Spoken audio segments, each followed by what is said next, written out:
What's up, everybody, and welcome back to the Underdog Podcast, episode 16, my Week 6 power rankings. Just a note, tomorrow we're going to have a video on John Gruden, the whole John Gruden situation, and the Chiefs. I'm going to do somewhat of a breakdown of the Chiefs, just kind of what I think is going wrong, what they need to do to fix it, because there's a lot of people worried about Kansas City, and you'll see that I'm not too worried about them, but definitely worried. So I'm going to start with my number 32 team. Here's the Jacksonville Jaguars, falling 2 spots. They got beat down by a Titans team that, I thought should have beat them, should have handled them well. I mean, Titans matched up well against them, but, the whole Urban Meyer thing, especially Chad Kahn actually released a statement today that he thought that Gruden, did the right thing and that he should have resigned. So I don't know if that was, informative to his head coach or not. So that's kind of up in the air right now, and it's just kind of with the whole thing that just happened with Gruden. I think Urban Meyer's kind of getting slid to the side, but I don't think he's getting slid to the side in that locker room. So it's a very weird dynamic there in Jacksonville right now. Number 31, I got the Detroit Lions. Just a heartbreaker, man. They come back. They hang with Minnesota, who's a really good team. They come back, and they scored a late touchdown. I think there was 37 seconds on the clock. And it was, I think, Tyrell Williams. Or no, he's on IR. Who was it in the back of the end zone? St. Brown? I don't know. I don't know exactly who it was that caught the touchdown, but they caught it, and then Minnesota, kicks a 54-yarder to win the game with Greg Joseph. Just heartbreaking, man. And it's nice to see a coach who really cares. And Dan Campbell, he was crying during the press conference. He just shows he cares about the players and cares about his job and making these guys better players. So Detroit Lions, please don't fire Dan Campbell after this season or even the next one. Just don't fire him, please. He's a good head coach. They don't have that many pieces. We'll see what they're going to do about quarterback next year. Just please don't fire Dan Campbell. That's all I ask. Number 30, going up 2 spots, the Houston Texans. First half, they absolutely dominated the Patriots in the first 5 minutes of the second half. But they just couldn't generate anything in the second half, and their defense kind of started to wear down. But Davis Mills looked really good. Picked apart a really good New England secondary. Just their bench players just came out of nowhere and were impact players for this team.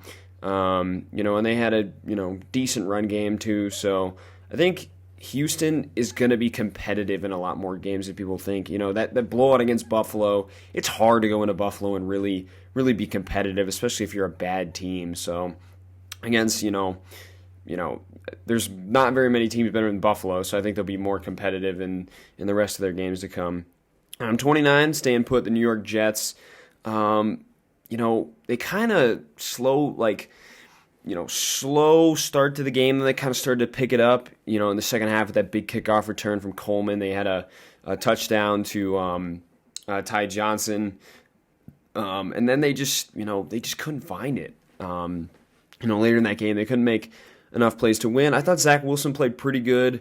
His interception was bad. It was just inside leverage throw, where it should have been outside. I think it was on a dig route to Corey Davis. But I thought he was pretty good. I think a lot of people are giving Wilson a hard time. I think it was going to be like this. There was going to be a lot of, a really rocky start to his career just because of the situation he's in. Their running backs are decent. I wouldn't say there's a feature back there, which is tough. They've been able to kind of run the football. I think he has a true number 1 receiver in Corey Davis, but a low-end number 1. He's got a solid slot receiver in Crowder who's been banged up. And then he's got some other guys on the outside in Elijah Moore, who can also play in the slot, and Mims, but, he just doesn't have a ton of weapons. He's got no tight end. His offensive line is, below average at best. And he's got a good defense, but they're not an elite enough defense to win them football games. So I think it's going to take some time for Wilson to really, kind of stand out. 28, staying put the Miami Dolphins. This team is not very good. The one thing that they could do well was defend the pass, and they got absolutely roasted on Sunday. And with or without Tua, this team's not going to be very good. It's just point blank. 27, falling 2 spots to the New York Giants. To my man Andrew Minardi and all the Giants fans out there, I'm just so sorry you have to watch this team. The injuries just are killing them, man. That Sterling Shepard was already out for this game, and then Kenny Golladay, I believe, hyperextends his knee. Daniel Jones gets a concussion, and Saquon Barkley has a low ankle sprain. And the combination of Jones, Barkley, Golladay, Shepard, and Toney have played a total of 17 snaps together. It's just mind-boggling, man. And the fact that they haven't used Kadarius Toney for the first 4 weeks of the season, like Jason Garrett, what the hell? Like this is the type of stuff that I'm talking about. This is why I think the Giants, the two owners, the Mara brothers, I think that's who owns the Giants. They need to fire Dave Gettleman. I like Joe Judge as a head coach, but if you're going to start over, you may as well just fire Joe Judge, and then just start completely over. Get a Brian Daboll, get an Eric Bieniemy, get somebody like a Todd Bowles even, because this team's got a really good defense. Get Todd Bowles. Just get somebody in there that, that's better than that.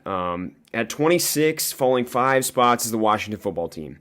Look, I want to believe in this team. I want to believe they can compete for an NFC East title because I think they have the roster to do it. But this defense is just nowhere near as good as last year. I mean, with all the talent they have on this defense, you'd think they'd be really good, but they're the worst scoring defense in football. Like, what happened?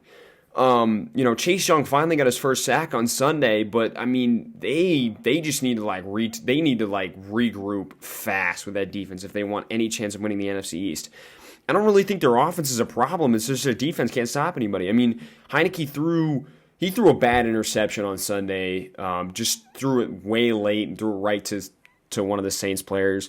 But I don't think it's really his fault. I mean, his defense was supposed to be this is supposed to be a team where if they score 24 to 28 points, they're going to win the game because their defense is going to hold their opponents to under 24 points a game. But they're just not doing that at all this season. And then at number 25, falling 14 spots. Yes, 14 spots is Seattle Seahawks. Listen, this team without Russell Wilson is nothing. Chris Carson's hurt. They got no run game. I mean, Alex Collins looks okay, but genuinely they don't have a run game. Their receivers are good and their O-line's decent, but they have no defense. I mean, this defense is terrible. They have the pieces on defense. They have Bobby Wagner. They've got Alton Robinson and Kerry Hyder, who they brought in from San Francisco, looks really good. Poona Ford up front as well. And then in the back end, they got Jamal Adams and Quandre Diggs. But they just haven't found a way to mesh these pieces together. And, Pete Carroll's a defensive guy, so he's really got to get his stuff together if he wants to even, come close to making a playoff spot, which I don't think they are with Geno Smith. 24, moving up 2 spots, is the Atlanta Falcons. No Calvin Ridley, no Russell Gage. Kyle Pitts feasted. This is why he was the number 4 pick in the draft, and in my opinion, the best player in the draft last year. Because this dude is an absolute freak of nature. The one-handed catches, just becoming a target for Matt Ryan. It was really nice to see that. I hope that Arthur Smith continues to use him more, and I really think the last 2 weeks they've gotten way more comfortable with this offense. Matt Ryan's gotten more comfortable. The tandem of Mike Davis and Cordero Patterson, they're not running the ball as well as Arthur Smith wants, but they're really, Cordero Patterson is really giving them an energy to that team, and just a physicality, and it's really boosting this team. And Tajay Sharp, too, he looked really good on Sunday, looked really fast. So he hasn't really had much of a role since he was with the Titans. 23, moving to 4 spots is Philly. Can we stop the Jalen Hurts slander, please? I get it that Jalen Hurts is not your prototypical quarterback, but I truly think he's got a chance to be a franchise quarterback here. It's just you need to give him an opportunity to make plays. And I think the best way to do that is they need to take more of an approach of Baltimore where they need to make it a run first offense, RPO, option type stuff, because that's what Hurts does. And yes, he was in a spread offense at Oklahoma, but if you tailor it more towards like what they do with Lamar and get Miles Sanders more involved, who's criminally underused on this team. Get Kenneth Gainwell involved, and get RPOs to Zach Ertz and Dallas Goedert, and then just scheme up touches for guys like Rager and guys like Smith. I just think it would be so much like their offense would be way more just fluid, I guess. But the Eagles with a huge win on Sunday, and that defense is playing pretty well. I mean, Javon Hargrave has been an absolute monster up front. Darius Slay, that's why they went out and got him, had a big game on Sunday. So hopefully that team can use this win as momentum into Thursday night against a really good Bucs team. 22 staying put is Indianapolis. If not for a botched call, that was not a forward lateral by Darius Leonard, that they would have won this game, and they played 55 minutes of really good football. They're probably the best 1-4 team in football right now, and if it weren't for a couple of bad breaks, it could be like 3-2, 4-1 maybe. But Wentz had his best game he had in a while. He looked really good, and his mechanics were way better, and he just looked confident, which I think he's lacked for a few years now. And Jonathan Taylor was making a bunch of plays. Michael Pittman was looking like the second coming of Randy Moss. So the Colts are staying put, not because I wasn't like impressed with their performance. I was more impressed with other teams' performances. I think they'll be moving up here shortly. But at 21, moving up 3 spots is the Pittsburgh Steelers. They looked really good. Big Ben looked way, way better than he has the entire season. I mean, he was slinging the rock, finally like just giving his playmakers a chance. Unfortunately, though, he's going to be losing one for the year in Juju Smith-Schuster, who's having season-ending shoulder surgery, and he's kind of their more physical, like, chain mover, and that's a tough blow, man. But it's going to open up opportunities for James Washington. Najee Harris finally looked like the first-round back that the Pittsburgh Steelers took. He just refused to go down on Sunday, man. Really gave Denver problems. And Chase Claypool was absolutely putting it on this game, just making big catch after big catch. He was an absolute monster in this game, and that defense, of course, by Pittsburgh. James Pierre making a great play at the end of the game, although it wasn't a great ball from Bridgewater. But, this defense really got after Teddy Bridgewater and made him, Bridgewater still had a good game, but really made him, uncomfortable in the pocket. At number 20, I got the Chicago Bears moving up 3 spots. Yes, they had a nice win against the Raiders, although I don't know if this has much to do with the Bears as it does what the situation that happened with Raiders.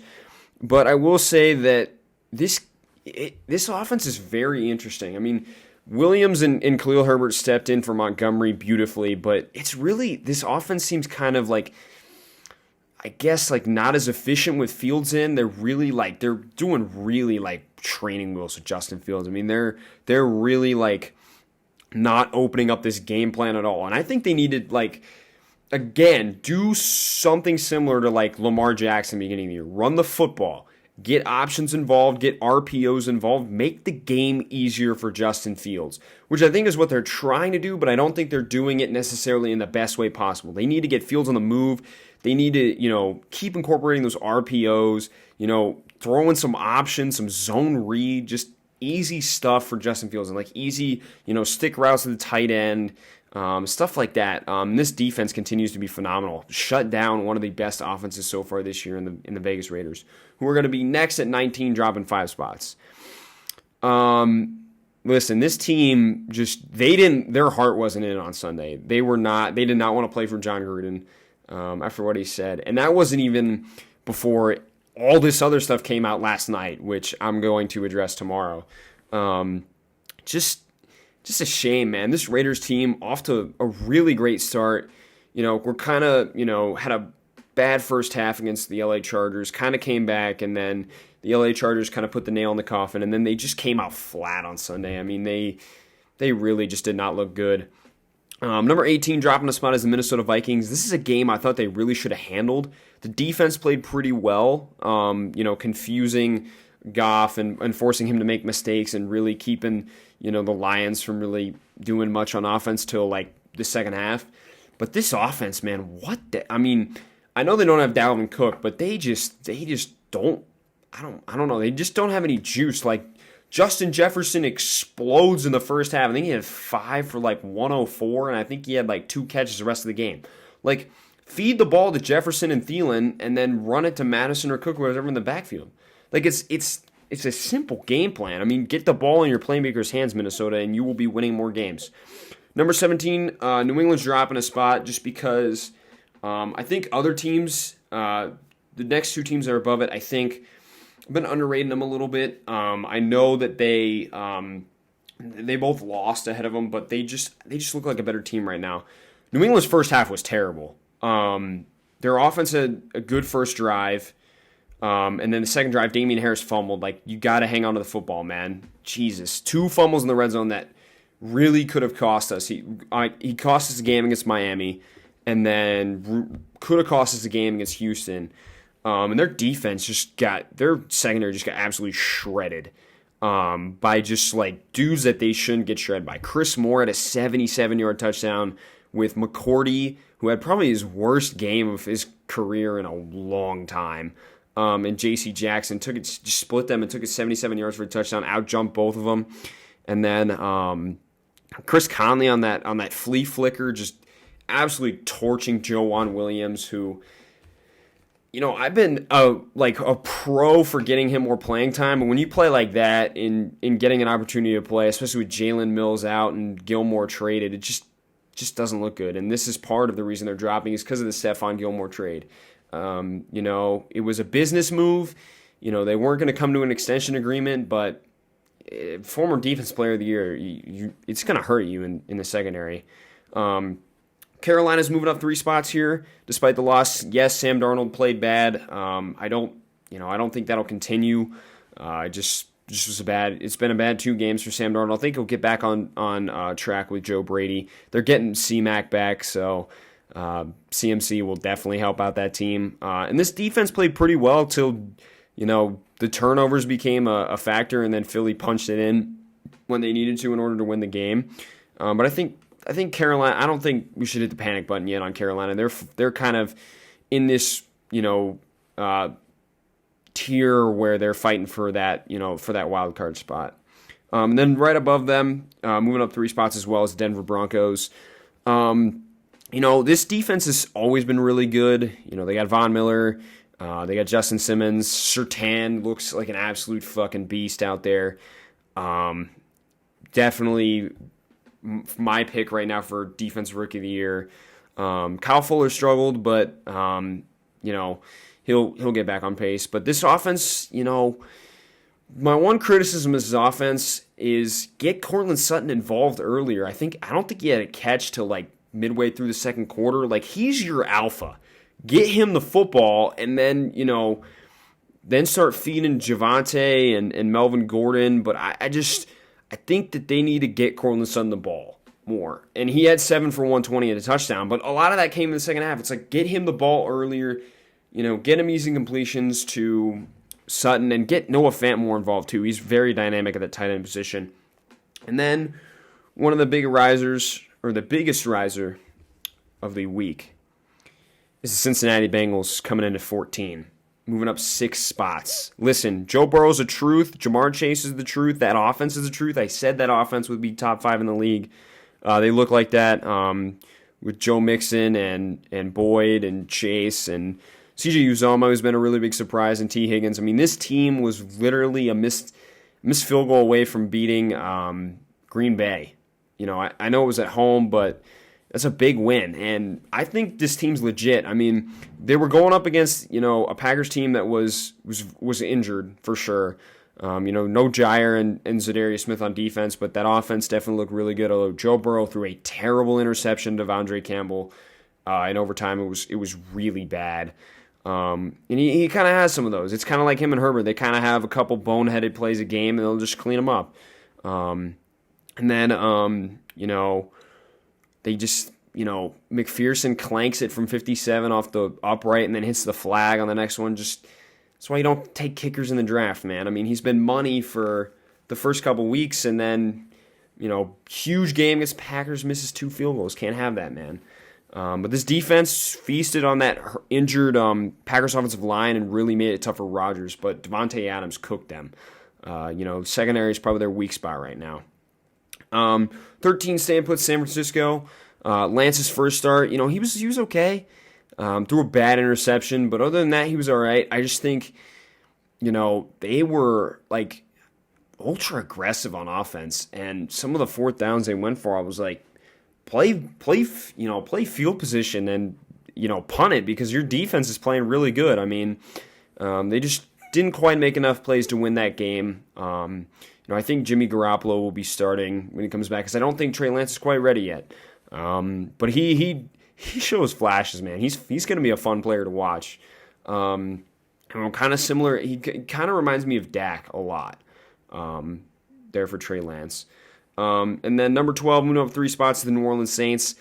I don't really know what to make of this team, man. Sean Payton should be in Coach of the Year because they don't have an identity on offense and they still win. Dude's reviving Jameis. They get a Hail Mary touchdown at the end of the first half to Callaway. And, this offense has nobody besides Kamara. And, he's scheming up, Marquez Callaway and Deontay Harris to, feast. And they're winning football games. And this defense is legit. I mean, this defense is ridiculous with Lattimore and Cam Jordan and Demario Davis and Chauncey Gardner-Johnson and all those guys. I mean, the Saints are a legit playoff team right now. And when they get Michael Thomas back, I think they'll be even more lethal because they'll have an alpha receiver. Number 11, moving up a spot, is Tennessee Titans. Just took care of business. Derrick Henry pounded the Jaguars like he always does. Defense played a little bit better this week. And Tannehill's playing really well without a fully healthy A.J. Brown and without Julio Jones. When they get those guys back healthy, I think Tennessee could push into that top 10 potentially. They're gonna they have a big game. I think it's Monday night. They're home against Buffalo. It's gonna be a huge game for them. Number 10, staying put, the Dallas Cowboys. Listen, Dallas, I get it. You're probably upset, but you beat the Giants, and they had 7 of 11 starters hurt at one point. This offense is great. Zeke and Tony Pollard are a legit duo. Right there with Hunt and Chubb. Probably is the best running back duo in the league. Amari Cooper and CeeDee Lamb are balling. Dak had a beautiful deep ball to CeeDee Lamb for a touchdown. But this defense, I don't fully trust it. I mean, the teams they've played, you look at the teams they've played against, Tampa Bay roasted them. They held I don't even really know if even they held the Chargers in check because the Chargers really beat themselves with 2 illegal shift penalties calling back touchdowns. So we'll say the Chargers beat themselves. Then they pummeled Philadelphia. They pummeled the Giants, and they beat who's the other team they played? They beat somebody else that wasn't very good. So I don't know if it's necessary that the Cowboys are defense legit, as is they haven't played that good of competition. And at number 9, dropping 7 spots, the Kansas City Chiefs. Listen, they have no defense. They're paying guys a lot of money that aren't producing. Frank Clark, where have you been, bro? You have not been existent since that Super Bowl season. You have been, disappeared. I can't find you anywhere. Jerron Reed, who they paid big money from Seattle, not doing anything. Chris Jones has been hurt, so they have no pass rush at all. Their linebackers are mediocre at best. Nick Bolton's the only one showing out, and he's a rookie. Their secondary is terrible. Rashad Fenton, get off the field. You are awful. Daniel Sorensen should not be on the field covering. Dude's in man coverage and loses Dawson Knox, then throws his hands up like, what did I do wrong? You had Dawson Knox in man coverage and he burned you. Why are you trying to blame anybody else? Tyrann Mathieu's the only guy in that secondary that's making plays for them. And then on offense, they don't have a third weapon. I mean, you have Tyreek and Travis Kelce, you don't have a third weapon. And then you have no run game. So Mahomes has to make every play he can, and he can't make all of them. And that's the reason they're losing. And we'll go more in detail on that tomorrow. Number 8, dropping a spot. These fans are probably going to be mad. The Cleveland Browns. Listen, you should have won the game. And I know that the PI call was terrible on Mike Williams, but you have no excuse to give up 26 points in the fourth quarter. I'm sorry, you don't. And this defense is supposed to be that kind of the backbone of the team, and they let them down today. The offense did their job. They ran the ball through Chubb and Hunt. and they cook the Chargers' run defense. That is their weakness for sure. But I think it's telling on Sunday the difference between the trust of the organization of the Cleveland Browns, the trust they have in Baker, versus the trust that the Chargers have in Justin Herbert. We'll see how long Baker Mayfield's a quarterback of the Cleveland Browns, because I don't know that they fully trust him. There was a 3rd and 9 call backed up, I think, in their own territory, and they decided to run it instead of throw it. And that's very telling of your trust in the quarterback. And at some point this season, I'll bring out quarterback rankings, and probably people will be mad that, Baker is. I don't think Baker's a top 10 quarterback. I don't think that he's in that echelon, honestly. I think you can win a Super Bowl with Baker Mayfield, but you're not going to win a Super Bowl because of Baker Mayfield, if that makes sense. The pieces have to be aligned for Baker Mayfield to win a Super Bowl. Do I think he can win one this year in Cleveland? I think he can, but I think they have to click at the right time and get hot at the right time.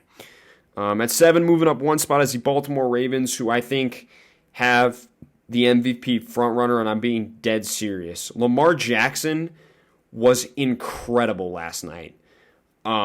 Just an absolute game changer. I think he accounted for 492 of 523 yards for the Baltimore Ravens, which is just absolutely absurd. He's the only reason that they won that game last night. And him and Mark Andrews. Mark Andrews, he was just finding ways to get open. Lamar was hitting him. Lamar hit Hollywood Brown on a nice deep ball. He does have to hang on to the football, though. He's kind of getting a problem of fumbling the football. But, however, he's the only reason they won that game last night. And he's now, he's just special, man. And he's way better of a passer than he's ever been. And to all the people discrediting Lamar Jackson, go watch that tape last night. His pocket awareness is unbelievable. He's staying in the pocket longer than he ever has, looking downfield, looking through his reads for options, and he's way more accurate than he's ever been. He was throwing some absolute dimes on Sunday, on Monday, fitting into tight windows, just making throws that he doesn't normally make. And but I needed a touchdown from Mark Andrews on the last drive, or a couple more catches. I was down 46, or it was 45 point something in fantasy, and Mark Andrews got 41.7, and I needed him to get 3.9 more points and just to come back and win, because nobody was doing anything for me besides Herbert and Eckler. And then I just look at my fantasy and I see that Mark Andrews is 30, and I was like, I got a shot to win. So, but Mark Andrews, I'm buying your jersey for that last night. Number 6, moving up 3 spots, is the Los Angeles Chargers. Listen, this team. Buffalo's the best team in the AFC, but the LA Chargers are pretty damn close. I think their run defense definitely needs some work, but they absolutely, they have no fear. Brandon Staley right now is my pick for Coach of the Year, and I don't even know who could be, number 2, probably Cliff Kingsbury, but I think Brandon Staley's right now my pick for Coach of the Year through 5 weeks. Just the absolute trust he has in Justin Herbert. Going for it on 4th and 3 from your own 28. That's the kind of coach that I would want to play for. Is the guy who's aggressive and, believes in his team to get clutch situations. I think if I'm correct, I think LA was 4 for 4 on 4th downs on Sunday, which is ridiculous. Brandon Staley knows how to coach football, and they hit home runs in the draft. Rashawn Slater. If people actually paid attention to offensive line, he's probably 2nd or 3rd right now for Rookie of the Year, Offensive Rookie of the Year. Honestly, he is an absolute beast. Asante Samuel Jr., I said it. He was my cornerback 2 or 3. I think he was my cornerback 3, or cornerback 2 actually. Absolute steal in the second round, just absolute steal. He's a baller. He's playing his butt off right now for that Charger defense. Derwin looks back and healthy, and Justin Herbert, dude, has an absolute cannon, and dude, he's a top 10 quarterback in this league, and he's pushing top 5 conversation right now. He is genuinely incredible out there, man. Then at number 5, we got the Packers. Staying put. They just did enough to win on Sunday. Rodgers is even keeled, not making mistakes, not turning the football over, making incredible throws. Devontae Adams continues to be the best receiver in football, just an absolute beast. Aaron Jones making plays too. He had a really nice run against Cincinnati. This defense is playing pretpretty well without Zadarius Smith and Jair Alexander. They got to get some of their guys in the secondary to step up for sure without Jair moving forward. Number 4, we got the Los Angeles Rams with an impressive win against the Seattle Seahawks on Thursday night. I think this team just they're one of the teams beating the NFC for sure. Stafford's playing really well. Henderson and Michelle is a nice tandem at running back. They finally got Robert Woods involved on Thursday night, and he was a big part of that offense along with Kupp. And Higbee had a nice corner route where he absolutely just toasted Jamal Adams. And this defense played pretty well as well, with Ramsey and Donald and all those guys. It's a really good team that they got there in LA. And then number 3, moving up 3 spots, is the Buffalo Bills. They absolutely wrecked Kansas City. Bills fans are like, why aren't we the number 1 team in the NFL? Well, I think there's 2 teams better than you. I'm sorry. This defense is legit, though. They blitzed Mahomes once and were able to get to him, which shows you that Kansas City's O-line isn't that great either. Greg Rousseau, my man, wishing the Patriots would have took him, but Mac Jones is playing pretty well, so I can't really complain. But Rousseau, just criminal that he was taken that late in the first round. I mean, absolute steal by the Bills. They didn't even have Matt Milano, and they looked really good. And Josh Allen is a freak of nature, man. I mean, he is ridiculous. His arm talent's stupid, his athleticism stupid, his pocket awareness, everything. Josh Allen's just a freak of nature. And we got number 2, Arizona moving up 1 spot. They won ugly, and I think that's very significant because this team last year would have lost that game. They're way more physical. They play way better defense. This defense with Watt and Chandler Jones coming back, they finally, are using Isaiah Simmons right, and they got Zaven Collins there in the middle as well. Budda Baker. They didn't even have Byron Murphy in this game, and their defense is playing really well. That veteran leadership and that mix of young guys. I mean, it is a way different Arizona Cardinals team than last year. And Chase Edmonds is really, he's I think he's their difference maker. He really I don't think he's super impactful in the run game. I think him and Connor combined are impactful, but him in the receiving game, man, he just makes plays. And then Rondale Moore is absolutely ridiculous, man. That catch on the sideline was incredible. And that throw from Murray. And then Hopkins just bodying Josh Norman in the end zone. Dude, don't ever tell me that DeAndre Hopkins doesn't have the best hands in the NFL. And he's probably 2 or 3 for receivers right now. I've always been a huge fan of DeAndre Hopkins. And then it's staying put at number 1, Tampa Bay Buccaneers. Listen, Miami's got a good defense, and they absolutely just roasted them, bro. Antonio Brown was just an absolute menace, looking like his old self from Pittsburgh. Godwin had a nice game. Mike Evans was a little bit quieter. I still think they got to get that run game in order, and their defense was better today, although I think Levante David's going to be out Thursday night, and he's week to week, so that's a tough blow. And then, I think they're getting Antoine Winfield Jr. back, so that'll help out the secondary a little bit. They just got to get healthy. They got to get Carlton Davis back. They got to get Murphy Bunting back. They got to get Jamel Dean back, so that way that secondary can be, better than it is right now. So that's all for my power rankings today.